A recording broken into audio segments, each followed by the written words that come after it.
બનાસકાંઠા જિલ્લાના દાંતીવાડા ડેમની કેનાલો દ્વારા પાટણ અને બનાસકાંઠા જિલ્લાના ગામોમાં સિંચાઈ માટે પાણી આપવામાં આવે છે. જો કે ખેડૂતોને શિયાળો સિઝનનો એક પાણી કેનાલમાં ગાબડું પડવાના કારણે મળ્યું નથી, જેને લઈ અને પાકને નુકસાન થવાની છે. તો બીજી તરફ દાંતીવાડા કેનાલના ગાબડું પડ્યાના 25 દિવસ બાદ સમારકામ કરી અને પાણી છોડવામાં આવ્યું હતું. જો કે પાણી છોડ્યા બાદ ખેડૂતોની જે પ્રકારે પાણીની માંગ હતી તે પ્રકારે કેનાલોમાં પાણી છોડવામાં આવતું નથી. ત્યારે છેવાડાના જે ગામો છે તે ગામોના ખેડૂતોને પાણી ના મળતા તેમના ખેતરોમાં ઉભેલા ઘઉં સહિતના પાકોને મોટું નુકસાન થવા જઈ રહ્યું છે. ત્યારે આજે પાલનપુરના ગઢ ખાતે આવેલી દાંતીવાડા સિંચાઈની કચેરી ખાતે બનાસકાંઠા અને પાટણ જિલ્લાના 15થી વધુ ગામોના ખેડૂતો ધરણા ઉપર બેસી અને પાણીની માંગ કરી હતી. દાંતીવાડા કેનાલમાં પૂરતા પ્રમાણમાં પાણી આપવામાં ના આવતા પાટણ અને બનાસકાંઠા જિલ્લાના 15થી વધુ ગામના ખેડૂતો ગઢ ખાતે આવેલી દાંતીવાડા સિંચાઈની કચેરી ખાતે હલ્લાબોલ કરી ધરણા ઉપર બેઠા હતા. જ્યાં સુધી પાણી નહીં મળે ત્યાં સુધી તેઓ ધરણા યથાવત રાખશે. તો બીજી તરફ ખેડૂતો દ્વારા ગઢ કચેરીના કાર્યપાલક ઇજનેરે રજૂઆત કરતા કાર્યપાલક ઇજનેર દ્વારા પણ તેમને ઉડાઉ જવાબ આપ્યો હોવાનું ખેડૂતો આક્ષેપો કરી રહ્યા છે, જેને લઈ અને ખેડૂતોમાં ભારે રોષ જોવા મળી રહ્યો છે. તો બીજી તરફ ખેડૂતો દ્વારા જો પૂરતા પ્રમાણમાં પાણી નહીં મળે તો આંદોલન કરવાની ચીમકી પણ ઉચ્ચારી રહ્યા છે. ત્યારે મહત્વની વાત એ છે કે જો ખેડૂતોને પૂરતા પ્રમાણમાં પાણી નહીં મળે તો ખેડૂતોના ખેતરોમાં ઉભેલા એરંડા અને ઘઉંના પાકને મોટું નુકસાન થવાની ભીતિને લઈ અને ખેડૂતોએ ભારે રોષ ઠાલવ્યો છે. કેનાલના અધિકારીઓ સામે ભારે રોષ ચલાવતા ખેડૂતોએ જણાવ્યું હતું કે સરકાર દ્વારા તાત્કાલિક ધોરણે ખેડૂતોને પાણી પૂરતા પ્રમાણમાં મળે તેવી વ્યવસ્થા કરવામાં આવે તેવી ખેડૂતો માંગ કરી રહ્યા છે. હું ગઢ સિંચાઈ મંડળી મારી સુંઢામાં ચાલે છે, એના મંત્રી તરીકે કામ કરું છું. ઉપર સંઘ ચાલે છે, એના ઉપપ્રમુખ તરીકે કામ કરું છું. શિયાળાની સિઝનમાં મને પાણીની ખૂબ તકલીફ પડીને અમારો ઘઉંનો પાક બગડી ગયો.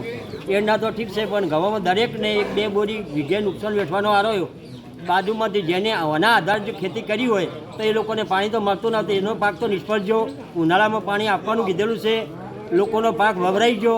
હવે આ દશામાં જો અત્યારે સરકાર કે સિંચાઈ મને પાણી ના આપે તો લોકોને લાખો રૂપિયાનું નુકસાન થવાની ભીતિ છે.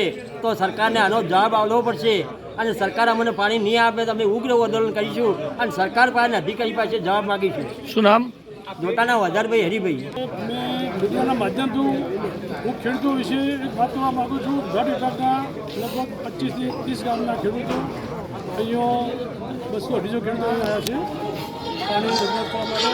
પણ અધિકારીઓ ગઢ બાજુના એ દિશાના કલેક્ટર સાહેબ, જતી સાહેબ અમને સ્પષ્ટ ના પાડે કે પાણી તમને જે બોર્ડ નોટિફિકેશન મળશે એ મળશે, જો વધારે પાણી મળશે નહીં. નોટિફિકેશનમાં અમારા લગભગ 6,000 વિસ્તાર છે. સાહેબને ફોન કર્યો, ઉપાડ્યો તો પણ હવે ખેડૂતોને ઉભાળો ને હું ગઢ જ છું, હમણાં જવું પોલીસ સ્ટેશન. તમારા માટે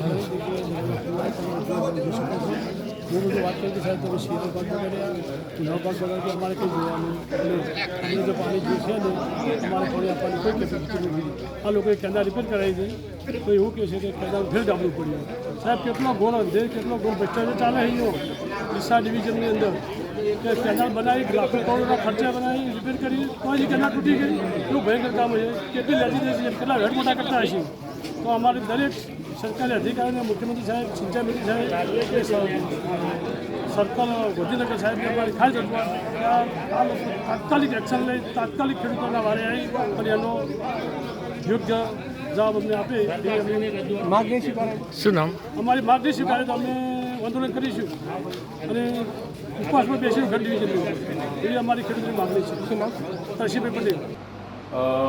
અત્રેની કચેરી જે ખેડૂતો રજૂઆત કરવામાં આવેલા છે એના બાબતમાં જણાવવાનું કે શું કહેવાય છે, 21 તારીખે આપણે જે મેઇન કેનાલમાં ભંગાણ થયેલું હતું એમાં રિપેરિંગમાં 2 અઠવાડિયા જેવો સમય લાગ્યો.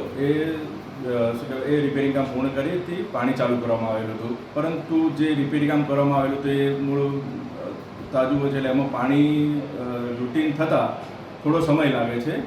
એટલે હવે એનું કામ પૂર્ણ થયેથી હવે 2 થી 3 દિવસમાં લગભગ સાહેબ જોડે વાત થઈ હતી, પાણી રાબેતા મુજબ ચાલુ થઈ જશે અને ખેડૂતોની જે પ્રમાણે માંગ છે એ પ્રમાણે પાણી એમને મળવાનું ચાલુ થઈ જશે.